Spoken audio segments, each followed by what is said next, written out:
হাসিনা ও তার সহযোগীরা লেজ গুটিয়ে পালালেও রয়ে গেছে কিছু সুশীল নামধারী ফ্যাসিস্টের দোসর। ফেসবুকে প্রতিটি ঘটনায় হাসিনার পক্ষে অনড় শাওন। কার জোরে এই দুঃসাহস?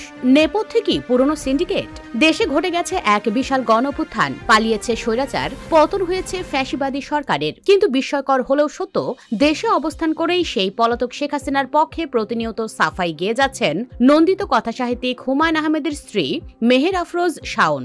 ফেসবুকে তার প্রতিটি স্ট্যাটাস যেন স্বৈরাচারের পক্ষে এক একটি দলিল। জনমনে প্রশ্ন, জুলাইয়ের রক্তের দাগ না শুকাতেই কার আশ্রয়ে, কোন অদৃশ্য শক্তির জোরে তিনি এমন দুঃসাহস দেখাচ্ছেন? জুলাই আগস্টের ছাত্র জনতার আন্দোলন যখন তুঙ্গে, তখন থেকে মেহের আফরোজ শাওনের ভূমিকা ছিল প্রশ্নবিদ্ধ। তবে সরকার পতনের পর তার ফেসবুক অ্যাক্টিভিটি রীতিমতো তোলপাড় সৃষ্টি করেছে।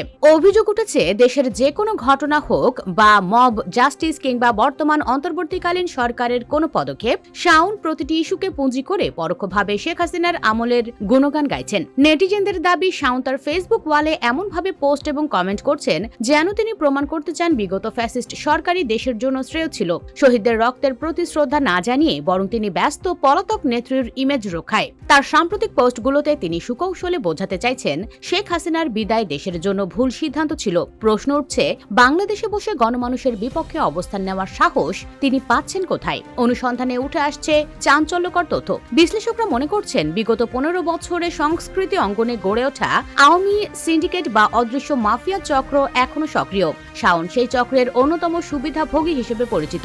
অভিযোগ রয়েছে, ক্ষমতার পালা বদল হলেও সেই পুরনো সিন্ডিকেটের অর্থবিত্ত এবং প্রভাবের বলয় এখনো তাকে সুরক্ষা দিচ্ছে। তাছাড়া হুমায়ুন আহমেদের বিশাল পাঠক প্রিয়তাকে তিনি ঢাল হিসেবে ব্যবহার করছেন, এমন অভিযোগও দীর্ঘদিনের। তিনি হয়তো ভাবছেন, হুমায়ুন পত্নী হওয়ার সুবাদে তিনি আইনের ঊর্ধ্বে থাকবেন, কিন্তু সোশ্যাল মিডিয়ায় সাধারণ মানুষ তাকে বয়কটের ডাক দিচ্ছে। অনেকেই বলছেন, বাক স্বাধীনতা আর স্বৈরাচারের দালালি এক জিনিস নয়। বিশ্লেষকদের মতে এটি সাধারণ কোনো মত প্রকাশ নয়। যখন পুরো জাতি একটি ট্রমা থেকে বের হওয়ার চেষ্টা করছে, তখন প্রতিনিয়ত পরাজিত শক্তির পক্ষে জনমত তৈরির চেষ্টা করা রাষ্ট্রদ্রোহিতার শামিল হতে পারে। তার পেছনের মদতদাতাদের খুঁজে বের করা জরুরি। দর্শক, মেহের আফরোজ শাওনের এই অবস্থান কি কেবলই ব্যক্তিগত আবেগ, নাকি এর পেছনে রয়েছে কোনো গভীর রাজনৈতিক ব্লুপ্রিন্ট? পতিত সরকারের দোসররা কি তাকে সামনে রেখে আবার সংস্কৃতি অঙ্গনে পুনর্বাসিত হতে চাইছে? এই অদৃশ্য শক্তির উৎস কোথায় তা খুঁজে বের করার দাবি এখন জোরালো হচ্ছে। প্রশাসন এই বিষয়ে কি পদক্ষেপ নেয়,